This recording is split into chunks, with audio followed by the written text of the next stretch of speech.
सांगा की एवढेच मुंबईला जायचं, ही लढाई जिंकायची असं सगळ्यांना सांगितलंय आम्ही त्या माध्यमातून. आणि ही भूमी लय क्रांतिकारकाची, ही भूमी काय यांची आपल्या प्रति सरकार लोकशाही रामभाऊ साठेंची ही भूमी ही खूप क्रांतिकारक भूमी.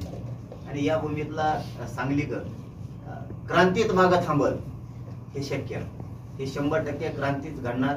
आणि ह्यावेळेस प्रत्येक घराघरातला मराठा समाज येणार आहे. आणि ती मोहीम सुरू झाली. एक घर रिक्षा असत ते पण मुंबईला घ्यायची. ही मोहीम आता सुरू झाली. कारण काही प्रत्येकाकडे गाड्या आहेत. आपण आपली एक दिवसासाठी मुंबईला 29 ऑगस्टला गाडी घ्यायची हे ठरले आणि ती मोहीम सुरू झाली. मराठी 100% आता कुणबी ओबीसी आरक्षण सर्टिफिकेट द्यावं यासाठी हा 29 तारखेला मोर्चा आहे. जर सरकार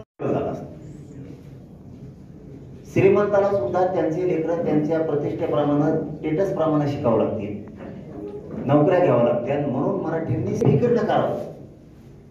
पुन्हा एकदा सांगतो, ज्याला बोलायचं त्याने बाहेर व्हा, नाही तर मग तोंड जर सुटला ना तर परत म्हणू नका. तसलं बिगर कामाचं म्हणून इकडे फिरकायचं नाही, कोणी द्यायचा नाही. जसं संकट येत त्या संकटातून समाज कसा बाहेर काढायचा याचं भान आपल्याला असलं पाहिजे. समाजात मराठी हटतच नाहीये, फक्त आपल्याला अपमान करते तर दोन भाग दाखवते विनाकारण, भाग नसून. तसं माझं पश्चिम महाराष्ट्रालाही आणि कोकणलाही सांगणं, कोकण विभागाला सुद्धा खोट्या प्रतिष्ठेत जगण्यात मजा नाहीये. लेखी बाळी लेकरं बाळ मोठं करायचं बघा.